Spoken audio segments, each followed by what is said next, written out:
খুলনা বিভাগের মধ্যে খুলনা শহরে যত মসজিদ আছে এগুলোর সভাপতি হবেন আমাদের ডিসি মহোদয়, উপজেলায় হবেন অভয়নগর, এই সমস্ত জায়গায় হবেন ইউনো মহোদয়।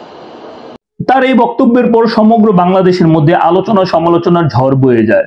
সকলের একটা প্রশ্ন, ইমাম ও খতিব নিয়োগে ও বরখাস্তে যদি ইউনো ডিসি কর্মকর্তারা থাকে তাহলে তারা সরকারের আজ্ঞাবহ হয়ে কাজ করবে।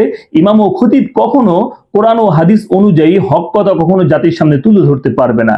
কিন্তু ডক্টর আফম খালিদ হুসেইন আজকে বিষয়টিকে একেবারে স্পষ্ট করে দিয়েছেন যে তার বক্তব্য ভুলভাবে উপস্থাপন করা হয়েছে। দেখুন, উনি একটা ফেসবুক স্ট্যাটাস দিয়েছেন, সেখানে কি লেখা আছে, বক্তব্য ভুলভাবে উপস্থাপিত হয়েছে। আজ খুলনায় ইমামদের এক সমাবেশে প্রদত্ত বক্তব্য মিডিয়ায় যথাযথভাবে উপস্থাপিত হয়নি। সারা দেশে মডেল মসজিদগুলোর সভাপতি হবেন জেলা প্রশাসক ও উপজেলা নির্বাহী কর্মকর্তা।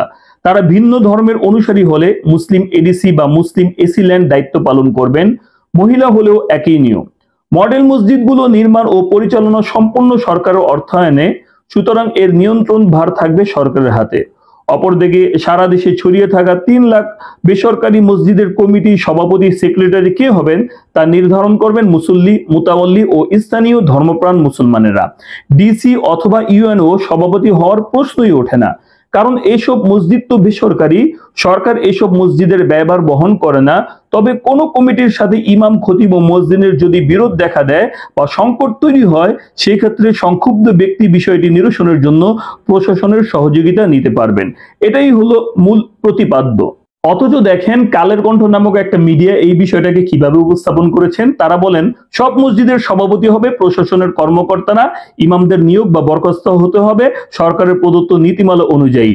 চিন্তা করেছেন যে কিভাবে তারা হলুদ সাংবাদিকতা করে একটা মেসেজকে তারা ভিউ আর কমেন্ট পাওয়ার জন্য কিভাবে জাতির সামনে তুলে ধরে, মূল প্রতিপাদ্য যে জিনিসটা সেটাকে তারা তুলেই ধরে না, যার কারণে জাতির মধ্যে এভাবে বিভ্রান্তির সৃষ্টি হতে পারে। তো যাই হোক প্রিয় দর্শক, এটাই ছিল মূল কথা। তো আপনারা এই মিডিয়ার এই বিষয়টাকে কিভাবে দেখছেন? আসলে সরকারের আন্ডারে ইমাম ও খতিবরা গেলে কি এটা কি তাদের জন্য কল্যাণকর হবে নাকি ক্ষতিকর হবে? আপনাদের যদি এই সম্পর্কে কোনো মতামত থাকে তাহলে কমেন্টে আমাদেরকে জানাতে পারেন। আর ভিডিওটি মানুষদেরকে সচেতন করার লক্ষ্যে আপনারা শেয়ার করতে পারেন। আল্লাহ তাআলার কাছে দোয়া, আল্লাহ তাআলা আমাদের সকলকে ভালো রাখুক, সুস্থ রাখুক। আসসালামু আলাইকুম ওয়া রাহমাতুল্লাহ।